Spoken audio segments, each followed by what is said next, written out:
Hello students.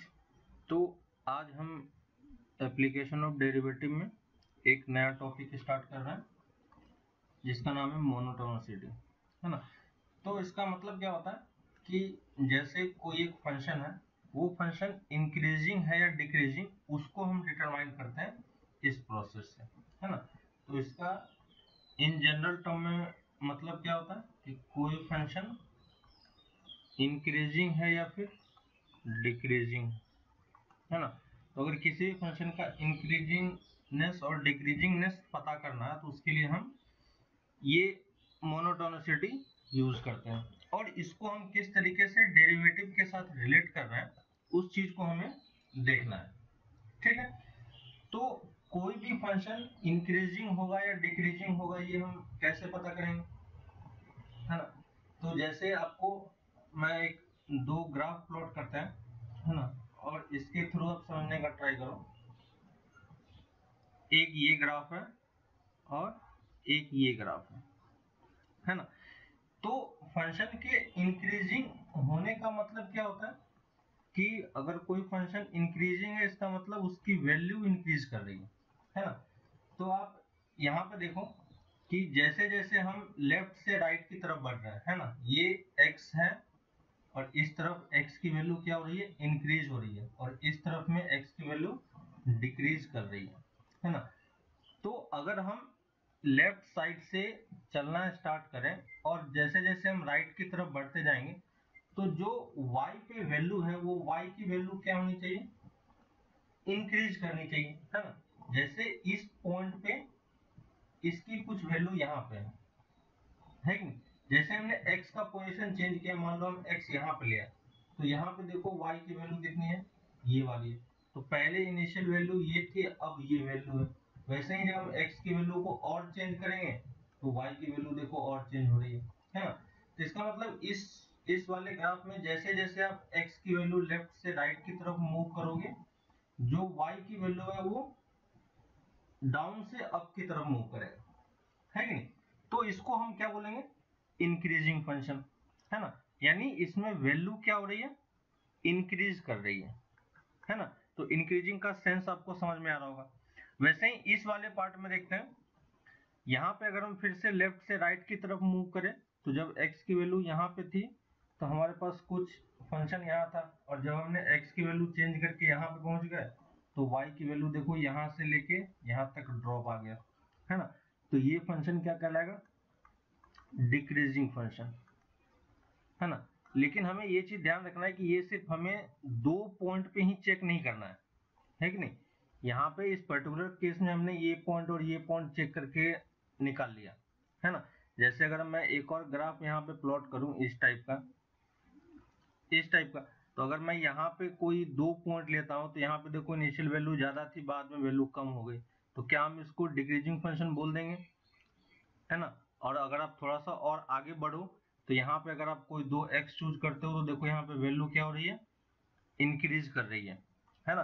तो यहाँ पे जो हमने इंक्रीजिंग और डिक्रीजिंग बोला है ये सिर्फ इसलिए है क्योंकि ये हमने हर एक कोई भी आप एक इंटरवल चूज कर लो और उस इंटरवल के हर एक पॉइंट के लिए ये चीज वैलिड होना चाहिए, है ना। वैसे ही यहाँ पे भी किसी भी इंटरवल के लिए आपका ये डिक्रीजिंगनेस वैलिड होना चाहिए, है ना। तो इंक्रीजिंग डिक्रीजिंग हम एक इंटरवल में कैलकुलेट करेंगे, है कि नहीं।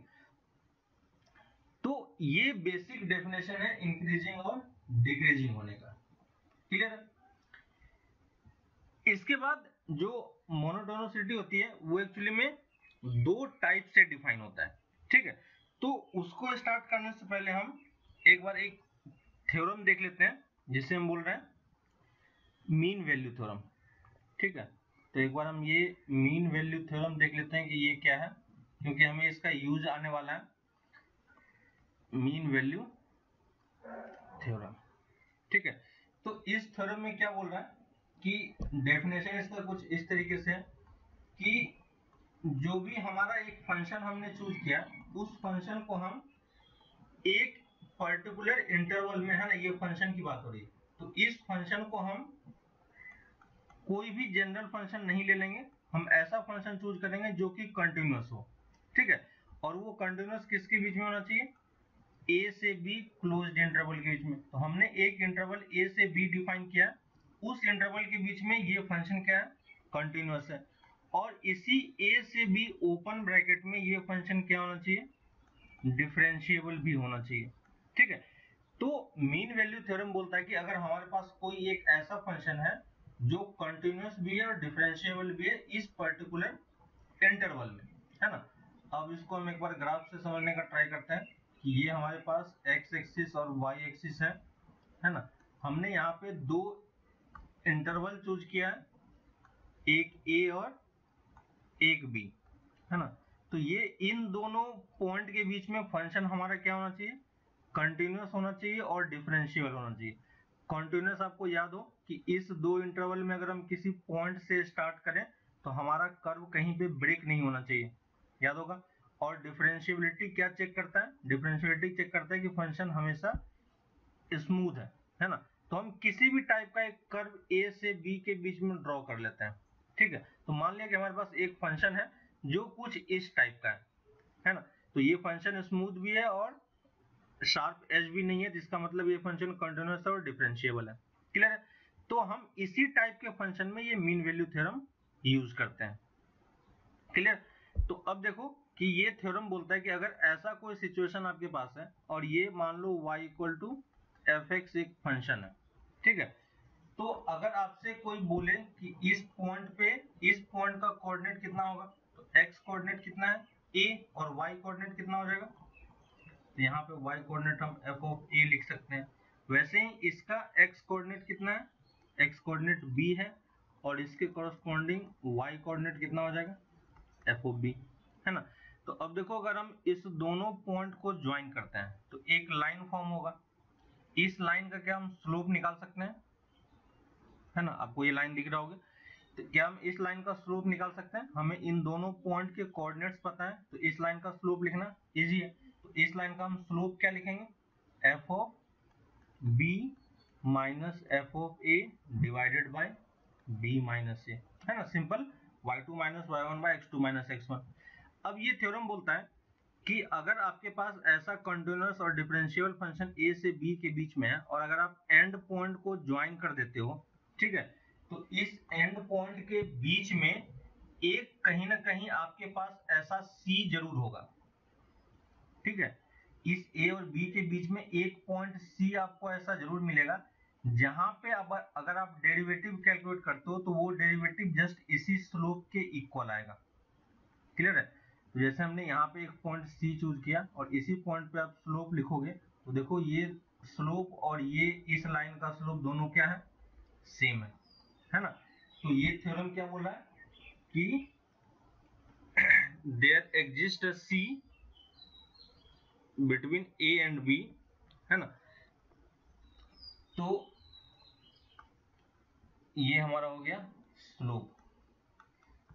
ठीक है, तो इफ अगर ये दो कंडीशन सेटिस्फाई हो रही है यानी फंक्शन कंटिन्यूअस है डिफरेंशिएबल है, तो यहां से बोलता है then there exist a point C belong to A to B, है ना, ओपन ब्रैकेट, यहां से यहां के बीच में एक पॉइंट एटलीस्ट वन पॉइंट, है ना, belong to C such that f dash C will be equal to slope of that line, है कि नहीं। तो ये मीन वैल्यू थ्योरम हमें ये चीज बोल रहा है।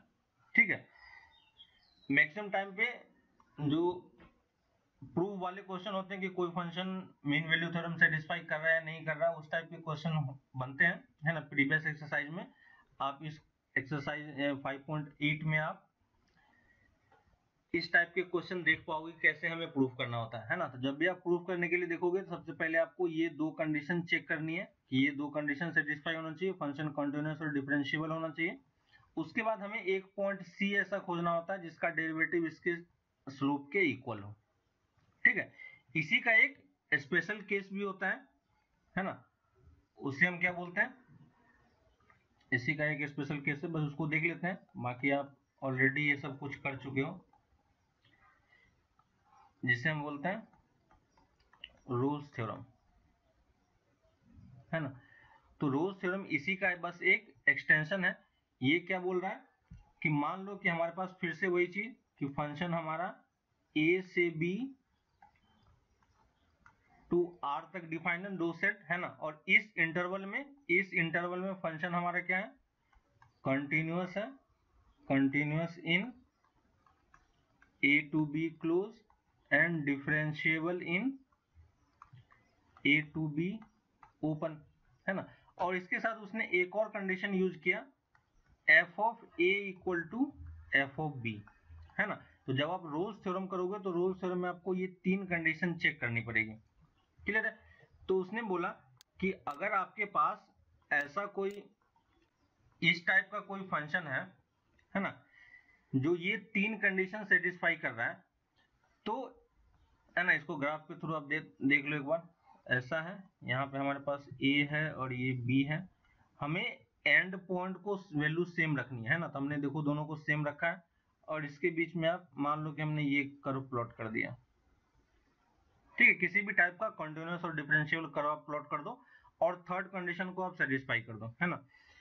तो ये अब देखो प्रीवियस वाले पार्ट में जो ये वाला क्वेश्चन था हमारा, है ना, इस वाले में देखो आप कि यहाँ पे बोला कि उसने कि F dash C equal to F of B minus F of A, और अगर हम इस थर्ड कंडीशन को यहाँ पे यूज करें तो ये वैल्यू क्या हो जाएगी, जीरो, है ना। तो एफ डैश सी की वैल्यू कितनी हो जाएगी, जीरो हो जाएगी, है ना।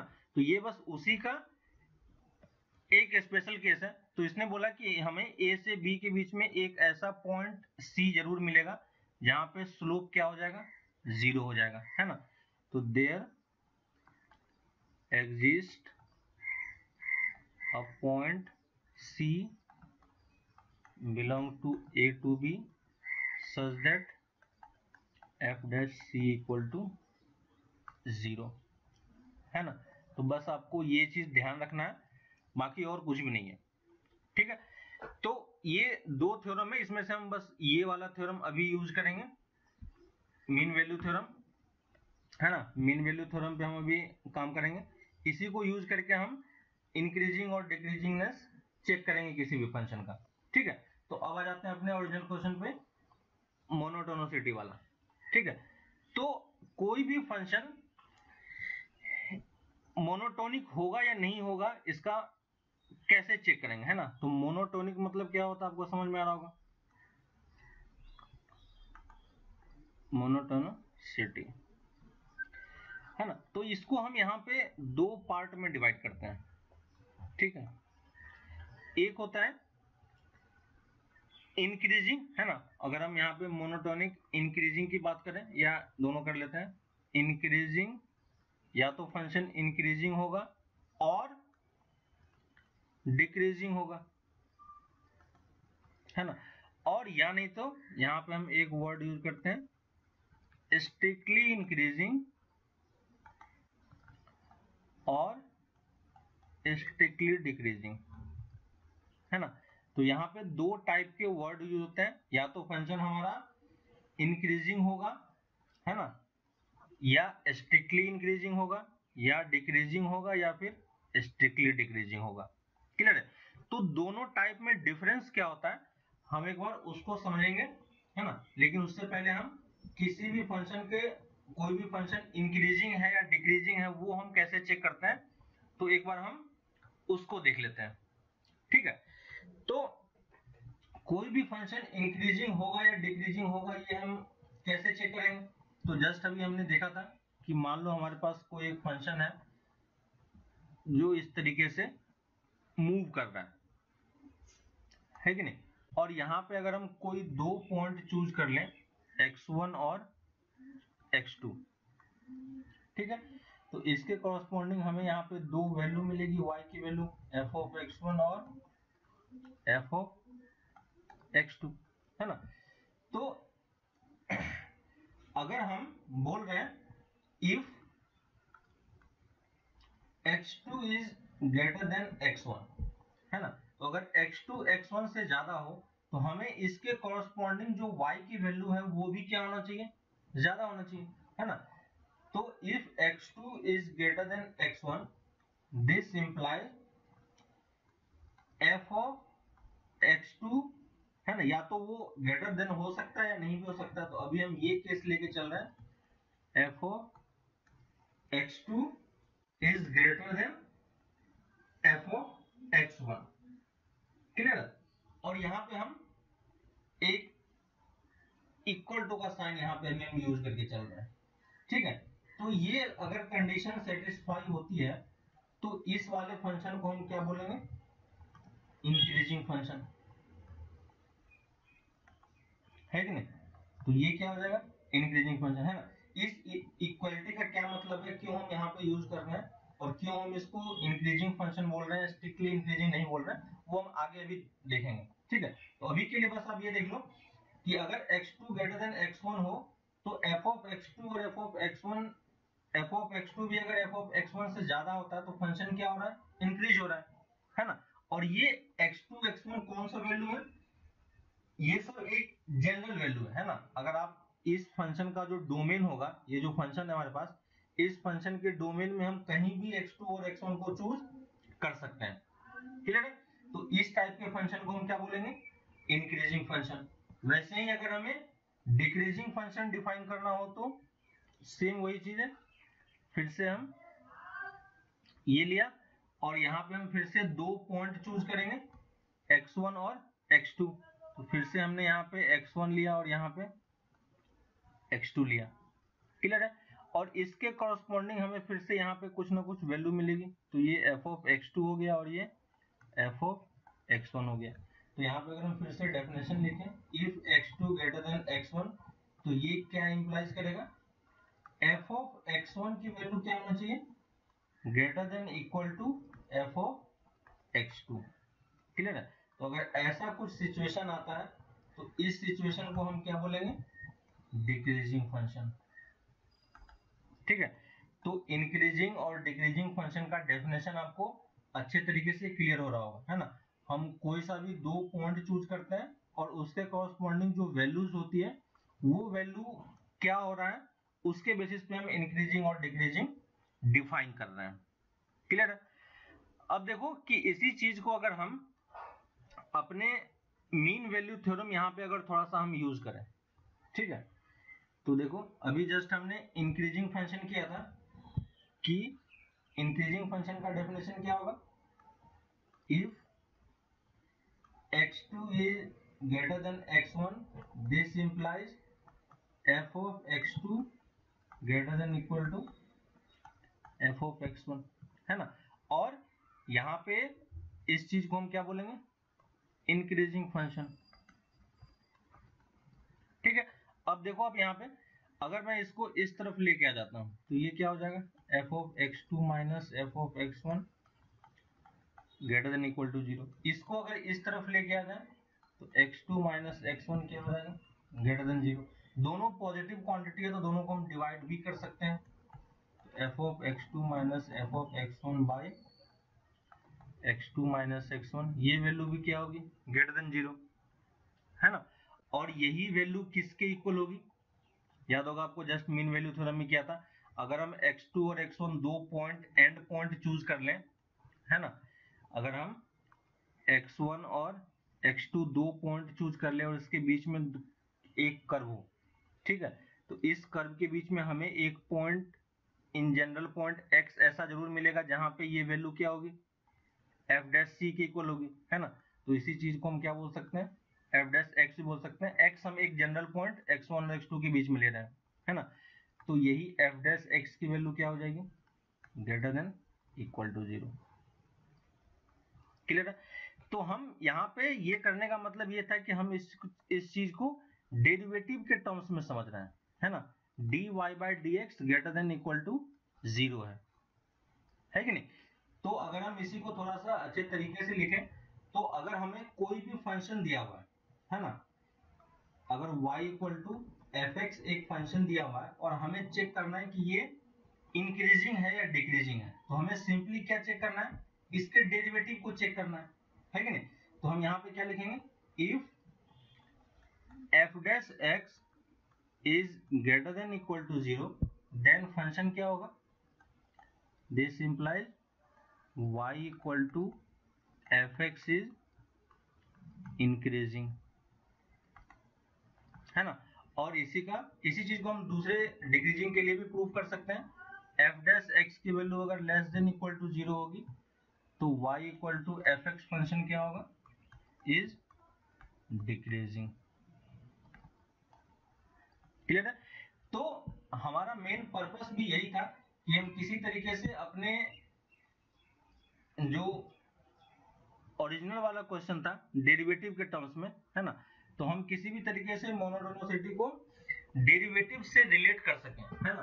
तो इसलिए हम इसको डेरिवेटिव के एप्लीकेशन में पढ़ते हैं कि डेरिवेटिव का जो एप्लीकेशन होता है तो वहां पे हम डायरेक्टली डिफरेंशिएशन के बेसिस पे हम फंक्शन को बोल सकते हैं कि वो फंक्शन इंक्रीजिंग होगा या डिक्रीजिंग होगा।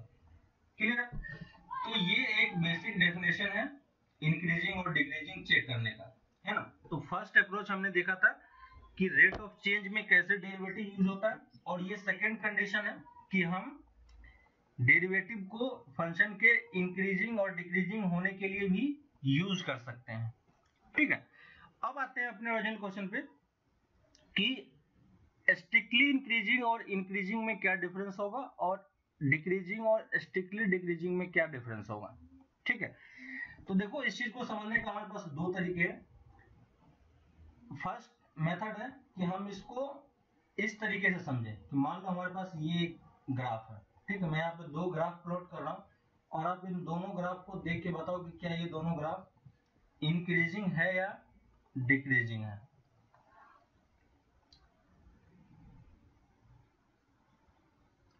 ठीक है। अब अगर हमारे पास ये दो कर्व दिया हुआ है एक्स वाई एक्सिस पे, तो अब अगर हमें कोई पूछता है कि ये फंक्शन क्या होगा, इंक्रीजिंग होगा या डिक्रीजिंग होगा, तो हम कैसे पता करेंगे। क्लियर है।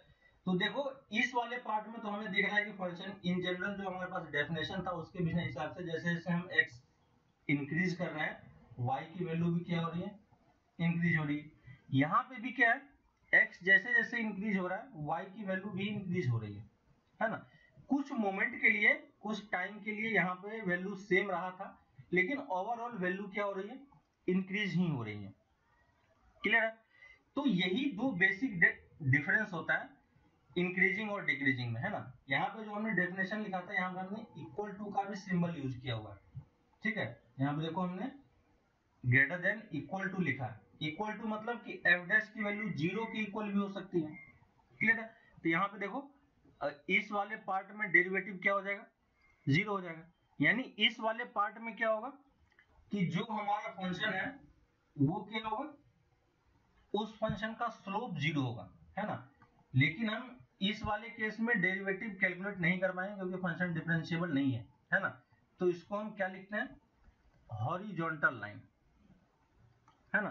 तो जब भी आपको किसी कर्व में हॉरिजॉन्टल लाइन दिखाई पड़े, है ना, इसका मतलब वहां पे स्लोप 0 हो रहा है, लेकिन फिर भी ये फंक्शन क्या है, इंक्रीज ही कर रहा है कि नहीं। इस वाले पॉइंट पे फंक्शन की वैल्यू 0 थी, लेकिन बाकी सारे पॉइंट्स पे फंक्शन का डेरिवेटिव क्या था, पॉजिटिव ही था, है ना, और पॉजिटिव ही है ना। तो फर्स्ट चीज होता है जिसे हम बोलते हैं हॉरिजॉन्टल लाइन, है ना। तो अगर आपके पास, तो इसी केस को हम क्या बोलते हैं, इसको हम बोलते हैं इंक्रीजिंग, है ना। तो ये हमारा इंक्रीजिंग फंक्शन है और इसे हम क्या बोलेंगे, स्ट्रिक्टली इंक्रीजिंग। ठीक है। अभी भी दोनों में डिफरेंस क्लियर नहीं हुआ है, तो हम अभी और भी इसको अच्छे तरीके से समझने का ट्राई कर रहे हैं कि ये जो इंक्रीजिंग फंक्शन है, तो यहाँ पे हमने देखा कि हॉरिजॉन्टल लाइन इसमें हो सकता है ना। तो अगर किसी फंक्शन में हॉरिजॉन्टल लाइंस आते हैं तो भी वो फंक्शन क्या होगा, इंक्रीजिंग होगा, है ना। और इसी के बेसिस पे आप ये भी बोल सकते हो कि जो कांस्टेंट फंक्शन होता है वो क्या होता है, इंक्रीजिंग हो सकता है कि नहीं।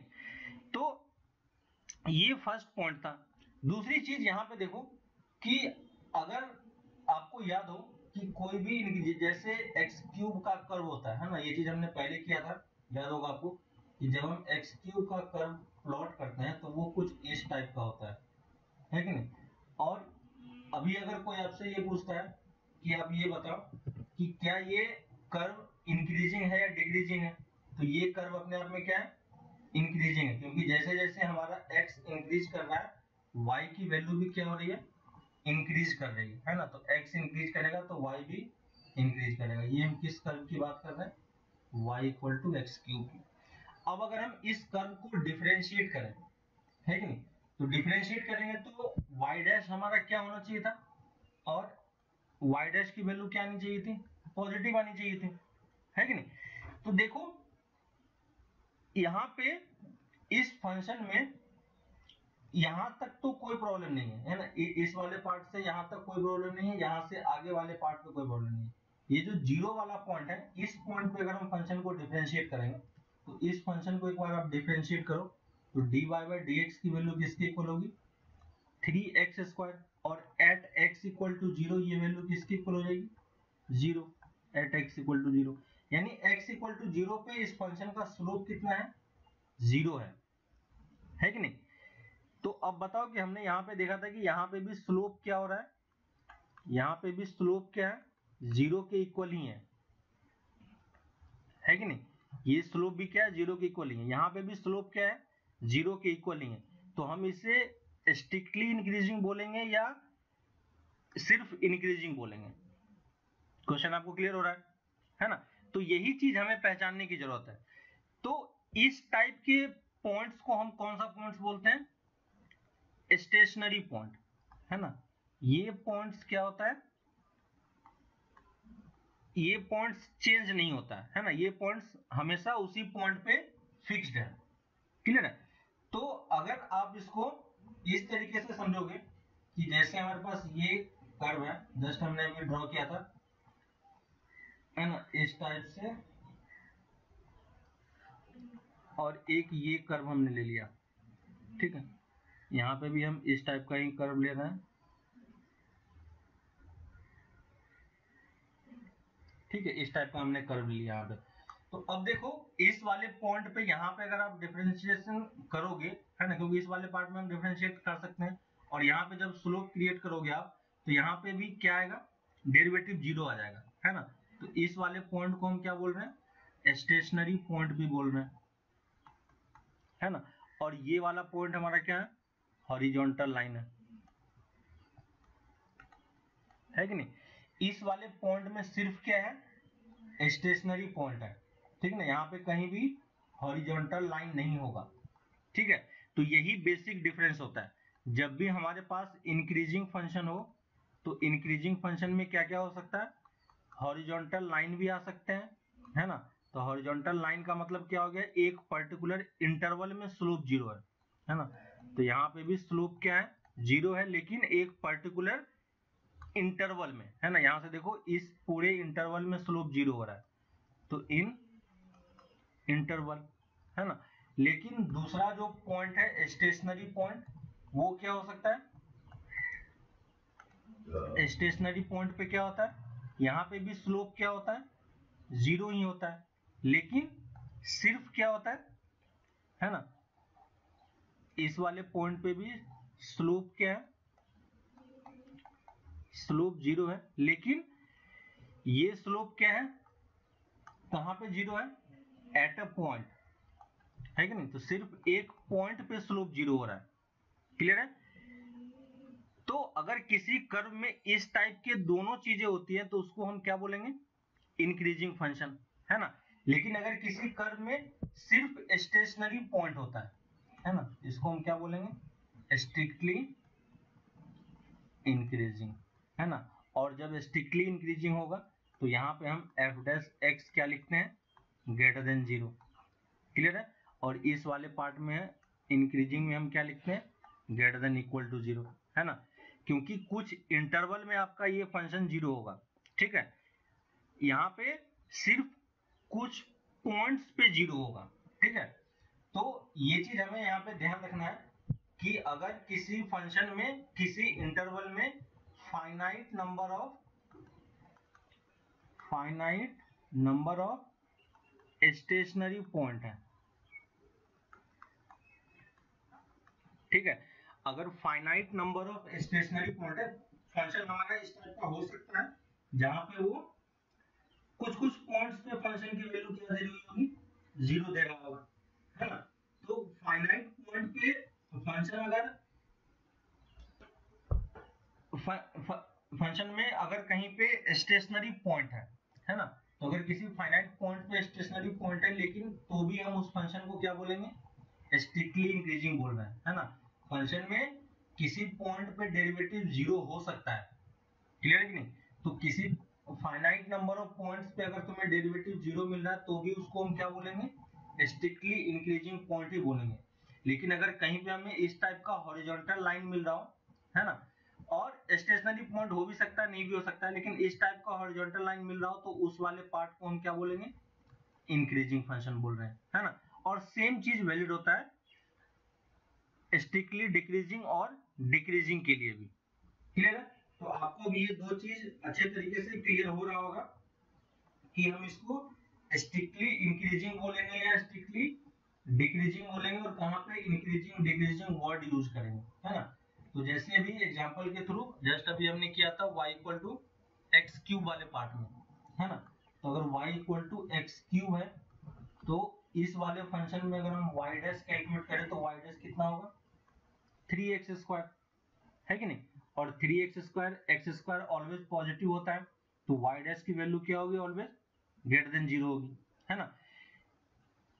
यहाँ पे देखो आप कर्व को ध्यान से देखोगे तो आपको याद होगा कि ये इस पॉइंट पे फंक्शन जीरो दे रहा होगा, है कि नहीं। इस पॉइंट पे फंक्शन क्या हो रहा होगा, जीरो हो रहा होगा, ठीक ना। तो इस पॉइंट पे फंक्शन जीरो तो हो रहा है लेकिन फिर भी फंक्शन क्या है, स्ट्रिक्टली इंक्रीजिंग है। क्यों स्ट्रिक्टली इंक्रीजिंग है, यहाँ पे हमने इक्वल टू का सिंबल क्यों यूज नहीं किया, क्योंकि ये क्या है, फाइनाइट नंबर ऑफ पॉइंट्स है ना। तो अगर आप फाइनाइट नंबर ऑफ पॉइंट्स पे कहीं पे फंक्शन की डेरिवेटिव जीरो हो रही है और बाकी सारे पॉइंट्स पे फंक्शन की वैल्यू हमेशा पॉजिटिव है, यहाँ पे देखो x इक्वल टू जीरो को छोड़ के बाकी सारे पॉइंट्स पे फंक्शन y डैश क्या होगा, पॉजिटिव होगा, है ना। तो क्योंकि ये एक ही पॉइंट है, फाइनाइट नंबर ऑफ पॉइंट्स है, इसलिए हम इसको स्ट्रिक्टली इंक्रीजिंग बोलेंगे, क्लियर हो रहा है आपको। तो इस तरीके से हम फंक्शन के इंक्रीजिंग और डिक्रीजिंग होने की बात करते हैं, है ना। तो अगर कोई फंक्शन इंक्रीजिंग है तो उसको हम मोनोटोनिकली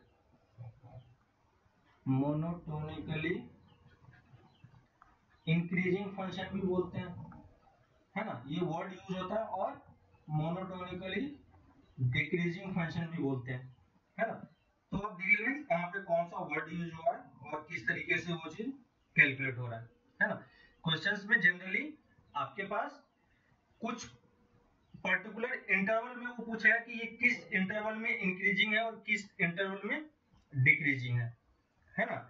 तो अगर कोई बोलता है कि कोई फंक्शन मोनोटोनिक है या नहीं, है ना, तो मोनोटोनिक का मतलब क्या होता है आपको समझ में आ रहा होगा। तो कोई पूछ रहा है कि सिर्फ अगर कोई फंक्शन मोनोटोनिक है या नहीं, इसका मतलब क्या है, वो फंक्शन आइदर इंक्रीजिंग है और आइदर डिक्रीजिंग है, दोनों एक साथ नहीं होना चाहिए, क्लियर है। कुछ कुछ फंक्शन ऐसे भी होंगे जो कुछ इंटरवल में इंक्रीज हो रहा होगा, कुछ इंटरवल में डिक्रीज हो रहा होगा, है ना, जैसे साइन का कर्व होता है, याद होगा आपको। तो ये फंक्शन क्या है, इसको हम बोलते हैं नॉन मोनोटोनिक फंक्शन,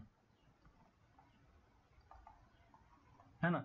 ये फंक्शन इंक्रीजिंग भी नहीं है, डिक्रीजिंग भी नहीं है, लेकिन एक पर्टिकुलर इंटरवल में ये फंक्शन क्या हो सकता है, डिक्रीज कर सकता है, और किसी पर्टिकुलर इंटरवल में फंक्शन इंक्रीज कर सकता है। तो ये फंक्शन डिक्रीज भी कर रहा है, इंक्रीज भी कर रहा है, डिक्रीज भी कर रहा है, इस टाइप से एक साइकिल में ये मूव कर रहा है ना। तो ये चीज ऑलरेडी आप देख चुके हो, इसको हम नॉन मोनोटोनिक फंक्शन बोलते हैं। मोनोटोनिक फंक्शन मतलब हो गया कि आपका फंक्शन इंक्रीजिंग है या फिर डिक्रीजिंग है ना।